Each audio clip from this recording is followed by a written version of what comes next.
I've always loved history and studied history and Latin at school, and would always dream and imagine myself back in time. And certainly when painting this, I really did imagine myself what it would have been like to have walked along here and to have seen this house and to have visited and to sit on the veranda, and how hard it would have been to build things and to get goods. And so I really, even now when I drive around, I try and imagine what it looked like. So I started with a computer model first based on the plan. I then sort of I did a sort of merge between the computer model and the photograph I'd taken of the existing house, of which this is the middle third, so that I made sure all the proportions and scale was correct. And then I did a series of sketches suggesting landscape, perhaps suggesting houses in the distance. I transferred it onto this watercolour paper and did the detail very carefully in fine pencil.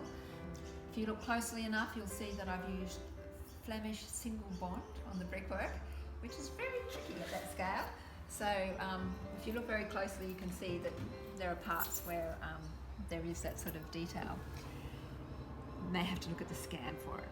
The physical painting of it probably only took a week or two, but the research took many months.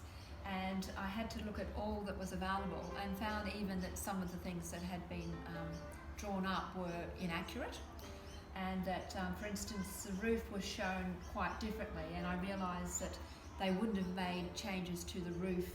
So doing the research was very interesting, and I looked at every photograph taken between 1850 and 1900, and noted on some of them there was a huge clump of bamboo down along the edge of the creek, and figured that would have come after the arrival of the curator from the Botanical Gardens, who came in 1950 something, and he introduced a lot of exotic species, so the bamboo would not have been there then. So just finding out interesting things like that. And there was quite a lot happening in Queensland in the 1940s, 1840s and 50s. There was a lot of action, so seeing evidence of that was really interesting.